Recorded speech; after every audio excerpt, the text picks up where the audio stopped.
Hi everyone, welcome back my channel smiley world. ఇవాళ మనం బీరకాయ ఖైమా మసాలా కర్రీని అయితే చేసుకుందాం. ఇదైతే రైస్లోకి కానీ చపాతీ పుల్కాలోకి కానీ చాలా ఎమ్మిగా ఉంటుంది. దీనికోసం ముందుగా కడాయిలో ఆయిల్ హీట్ అయిన తర్వాత ఆనియన్స్ని అయితే యాడ్ చేసుకోవాలి. బీరకాయలను అయితే ఇలాగ మనం పీల్ని రిమూవ్ చేసుకొని బాగా పీసెస్ లాగా కట్ చేసుకోవాలి. ఆనియన్స్ అనేవి మనకి గోల్డెన్ బ్రౌన్ కలర్ వచ్చిన తర్వాత అల్లం వెల్లుల్లి పేస్ట్ పచ్చివాసన పోయేంత వరకు బాగా ఫ్రై చేసుకొని టొమాటోస్ని కూడా యాడ్ చేసుకోవాలి. ఇవి కొంచెం ఫ్రై అయిన తర్వాత ఇందులోకి పసుపు, ఉప్పు, ధనియాల పొడి యాడ్ చేసుకోవాలి.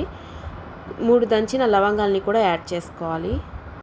ఇవైతే మనకి బాగా ఫ్రై అయితేనే మన కర్రీ అనేది టేస్ట్గా ఉంటుంది. ఇది బాగా ఫ్రై అయిన తర్వాత నీట్గా వాష్ చేసుకున్న కీమాని కూడా యాడ్ చేసుకొని బాగా ఫ్రై చేసుకోవాలి. కారం మన టేస్ట్ని బట్టి యాడ్ చేసుకోండి. నేనైతే 2 స్పూన్స్ని యాడ్ చేసుకున్నాను.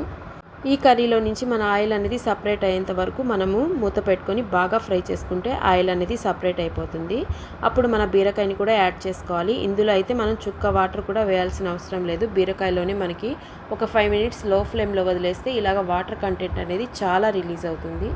ఇప్పుడు కొత్తిమీరని కూడా యాడ్ చేసుకొని 15 to 20 మినిట్స్ కుక్ చేసుకుంటే ఎమ్మిగా మనకి కీమా బీరకాయ మసాలా కర్రీ అయితే రెడీ అయిపోతుంది. ఇదైతే వేడి వేడి రైస్లోకి రసంతో పాటు సర్వ్ చేసుకుంటే ఎమ్మిగా ఉంటుంది. ఇలాగా వాటర్ వేయకుండా చేసుకోవడం వల్ల మనకి విటమిన్స్ అనేవి ఇందులోనే ఉంటాయి. పిల్లలు పెద్దలు ఎంతో ఇష్టంగా తినే కన్సిస్టెన్సీలో అయితే ఇది చాలా ఎమ్మిగా ఉంటుంది. బీరకాయ కర్రీ అనేది మనకి ఎప్పుడు క్వాంటిటీ అనేది చాలా తక్కువ ఉంటుంది. ఇదైతే మొత్తం నాకు 2 kgs బీరకాయలండి. మీ క్వాంటిటీని బట్టి మీరు కూడా బీరకాయలు తీసుకొని ఈ రెసిపీని ఎంజాయ్ చేస్తారని ఆశిస్తున్నాను. ఈ వీడియో కనుక మీకు నచ్చినట్లయితే లైక్ చేయండి, షేర్ చేయండి, కామెంట్ చేయండి. మా ఛానల్ని సబ్స్క్రైబ్ చేసుకోండి. Thanks for watching. Thank you.